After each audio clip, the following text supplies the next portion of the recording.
அத்தியாயம் 10. சக்தி வேண்டுமென்றே சாந்ததுரையை ஏற இறங்க பார்த்தாள். நைட் டியூட்டி பார்க்குறது கஷ்டம்தான் எஸ்டி. தூங்காம இருந்தா இப்படிதான் மண்டை பிராண்டும். போய் உங்க பாட்டி ரெடி செய்து வச்சிருக்க அறுசுவை உணவை நல்லா வெட்டிட்டு படுத்து தூங்குங்க. எல்லாம் சரியா போகும். சக்தி, இந்த மாதிரியே பேசி எல்லா நேரமும் எஸ்கேப் ஆக முடியாது. என் மனசுல என்ன இருக்குன்னு உங்களுக்கு நல்லாவே தெரியும். டாக்டர் சார், உங்களுக்கு ஜோடியா ஒரு லேடி டாக்டரையோ நர்ஸையோ கல்யாணம் செய்துக்கோங்க. சரியாயிருக்கும். தேவையில்லாத விஷயங்களை மனசில வச்சுக்கிறது நல்லது கிடையாது. ஏன் சக்தி இப்படி பேசுறீங்க? நானும் உங்களைப் போல தான். கல்யாணம் செய்துக்கணும்னு யோசிச்சதே கிடையாது. அன்னைக்கு ஜன்னல் ஏறி குதிச்சு நான் வந்தப்போ அடிச்சு தாக்குனீங்க பாருங்க, அப்போவே உங்க மேல ஒரு தனி இது வந்துருச்சு. நீங்க போலீஸ் ஆபீசர் சக்தின்னு தெரிஞ்ச உடனே அது பயங்கரமா மல்டிப்ளை ஆயிடுச்சு. சாந்ததுரை அவர்களுடைய முதல் அடிதடி சந்திப்பை நினைவு வைத்து சொன்னான். அவன் பிறந்து வளர்ந்த அந்த வீட்டிற்கு பர்வதம் பாட்டிக்கு தெரியாமல் அவ்வப்போது ரகசியமாக ஜன்னல் வழியாக நுழைந்து விசிட் கொடுப்பது அவனின் வாடிக்கை. பர்வதம் பாட்டி சக்திக்கு வீட்டை வாடகை விட்டிருப்பது தெரியாமல் சாந்ததுரை ஜன்னல் வழியாக வீட்டுக்குள் நுழைய சக்தி திருடன் என நினைத்து அவனை அடித்து துவைத்து எடுத்துவிட்டாள். பின்னர் இன்ஸ்பெக்டர் தென்றல்வாணனிடம் பேசி சமாளித்து வைத்தான் சாந்ததுரை. அவன் சொன்ன அந்த நிகழ்வின் நினைவில் உதட்டோரம் மெல்லிய புன்னகை எட்டி பார்த்தாலும் அதை மறைக்க உதட்டை சுழித்தாள் சக்தி. இந்த மாதிரி பேச்சுல எல்லாம் எனக்கு இன்ட்ரெஸ்ட் இல்லை எஸ்டி. நீங்க தேவையே இல்லாம டைம் வேஸ்ட் செய்துட்டு இருக்கீங்க. எதனால அப்படி சொல்றீங்க சக்தி? எனக்கு கல்யாணத்துல நம்பிக்கை இல்லை. நான் இப்படி ஒரு ரிமோட் வில்லேஜ்ல தனியா இருக்கேன்னா அதுக்கு காரணம் என்னோட அம்மா அப்பா. எனக்கு எல்லோரும் இருக்காங்க, ஆனா யாரும் இல்லை. என் அம்மா அப்பா கல்யாணம் நடந்தே இருக்கக்கூடாது. தப்பான ஒரு ஈவென்ட் அது. அதனால அவங்க 2 பேரும் இம்பாக்ட் ஆனாங்களோ இல்லையோ நான் ஆகியிருக்கேன். கல்யாணம் இதெல்லாம் எனக்கு செட் ஆகாது எஸ்டி. சக்தியின் பெற்றோர் அவள் குழந்தையாக இருந்தபோதே விவாகரத்து பெற்று பிரிந்துவிட்டார்கள். அதற்கு பிறகு தாத்தா பாட்டி வீடு, ஹாஸ்டல் வாழ்க்கை என்று வளர்ந்தவள் சக்தி. இதை பற்றி அவளே சாந்ததுரையிடம் ஏற்கனவே சொல்லியிருந்தாள். அதனால் சாந்ததுரை மேலும் கேள்விகள் கேட்டு அவளை தொல்லை செய்யவில்லை. மாறாக, சரி, நாம கல்யாணம் செய்துக்க வேண்டாம், லெட்ஸ் லிவ் டுகெதர் என்றான் இலகுவாக. சக்தி சாந்ததுரைக்கு முறை என்று ஒரு முறைப்பை கொடுத்துவிட்டு திரும்பி ஜாக் செய்ய தொடங்கினாள். நானும் வீட்டுக்கு தான் போறேன். கார்ல வாங்க சக்தி. சாந்ததுரை சொன்னது காதில் விழுந்தாலும் கேட்காதது போல வேகத்தை அதிகரித்தாள் சக்தி. சத்யா ஆவி பறக்கும் டீயை சக்தியின் முன் வைத்தாள். அந்த டீக்கு போட்டியாக சக்தியின் கண்களும் கோபத்தில் கொதித்துக் கொண்டிருந்தது.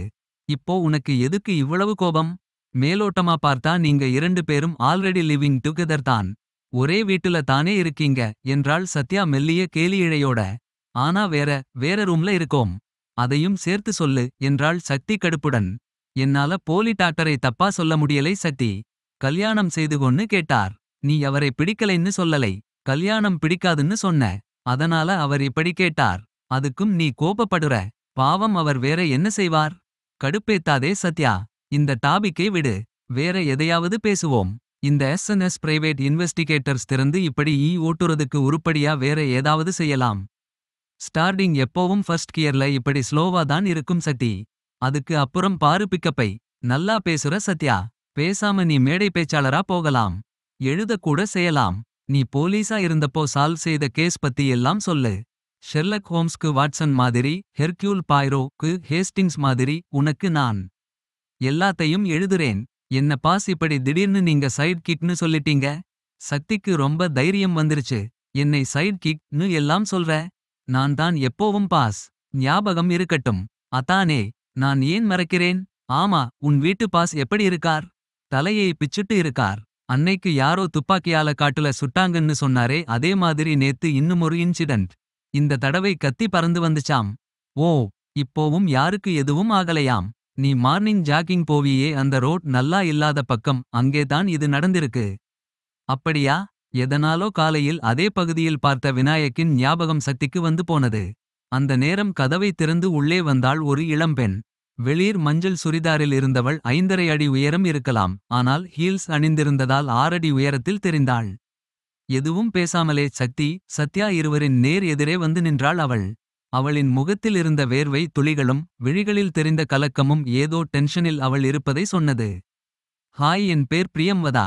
பிரைவேட் இன்வெஸ்டிகேட்டர்ஸ்னு போர்ட் இருந்துச்சு. நான் அவரை உடனே பார்த்தாகணும். எனக்கு உடனடியா ஒரு பிரைவேட் இன்வெஸ்டிகேட்டர் ஹெல்ப் வேணும். பேசிய போது அவளின் குரலிலும் பரபரப்பு அதிகமாக இருந்தது. சக்தியும் சத்யாவும் ஒருவரை ஒருவர் பார்த்து கொண்டார்கள். ப்ளீஸ் எனக்கு டைம் இல்லை. இங்கே இன்வெஸ்டிகேட்டர் ரூம் எதுன்னு சொல்லுங்க. நான் உடனே அவரை பார்த்து பேசணும் என மீண்டும் சொன்னாள் பிரியம்வதா. நான் சத்யா. இவ சக்தி. நாங்க தான் நீங்க பார்க்க வந்த இன்வெஸ்டிகேட்டர்ஸ். சொல்லுங்க உங்களுக்கு என்ன ஹெல்ப் வேணும். சத்யா மென்மையான குரலில் பிரியம்வதாவை அமைதிப்படுத்த விரும்புபவளைப் போல கனிவுடன் கேட்டாள். பிரியம்வதா முகத்தில் திகைப்பு வந்தது. சத்யா சொன்ன பதிலை அவள் எதிர்பார்த்திருக்கவில்லை என்பது தெளிவாக தெரிந்தது. என்ன இவங்களா இன்வெஸ்டிகேட்டர்ஸான்னு யோசிக்காம உங்க பிரச்சனையை சொல்லுங்க. நாங்க ஹெல்ப் செய்றோம். சத்யா பிரியம்வதாவின் திகைப்புக்கான காரணத்தை புரிந்து கொண்டவளாக பேசினாள். ஆனாலும் பிரியம்வதாவின் முகம் தெளிவாகவில்லை. இல்லை. இது சரியா இருக்காது. நான் வேற. தப்பா எடுத்துக்காதீங்க. இது ரொம்ப ஆபத்தான விஷயம். உங்களுக்கு வேண்டாம். பிரியம்வதா குழப்பத்துடன் பேசினாள். ஹலோ. சுள்ளென்று எதுவோ பதில் சொல்லத் தொடங்கிய சக்தியை பேச விடாமல் சத்யா குறுக்கே பேசினாள். உங்க குழப்பம் புரியுதுங்க பிரியம்வதா. பிரைவேட் இன்வெஸ்டிகேட்டர்னா பொண்ணா இருப்பாங்கன்னு நினைச்சு இருக்க மாட்டீங்க. அது புரிஞ்சுக்க முடியுது. முதல்ல உட்காருங்க. சத்யா பிரியம்வதாவிற்கு ஒரு நாற்காலியை இழுத்துப் போட்டு கொடுத்தாள். இல்லை. பரவாயில்லை என்றாள் பிரியம்வதா தயக்கத்துடன். உட்காருங்க பிரியம்வதா. சத்யா ஃப்ளாஸ்கில் சூடாக இருந்த டீயை ஒரு கோப்பையில் ஊற்றி பிரியம்வதாவிற்கு கொடுத்தாள். இதை குடிங்க. கொஞ்சம் தெம்பா இருக்கும். வேண்டாம் என்று சொல்ல நினைத்த பிரியம்வதா அந்த தேநீரின் வாசனையில் கவரப்பெற்று சத்யா நீட்டிய கோப்பையை கையில் வாங்கிக் கொண்டாள். பிரியம்வதா டீ பருகத் தொடங்கும் வரை அமைதியாக இருந்தாள் சத்யா. அதற்கு பின் என்னங்க உங்க பிரச்சனை. சொல்லுங்க என்றாள். பிரியம்வதா இப்போதும் குழப்பத்துடன் அவர்கள் இருவரையும் பார்த்தாள். நீங்க குழம்ப வேண்டாம் பிரியம்வதா. சக்தி ஒரு IPS ஆஃபீசர். சக்தி தமிழ்நாடு போலீஸ்னு கூகிள்ல தேடி பாருங்க. அசந்து போயிடுவீங்க. சத்யா சொல்ல பிரியம்வதா சக்தியை அவள் சொல்வது உண்மையா என்ற கேள்வியுடன் பார்த்தாள்.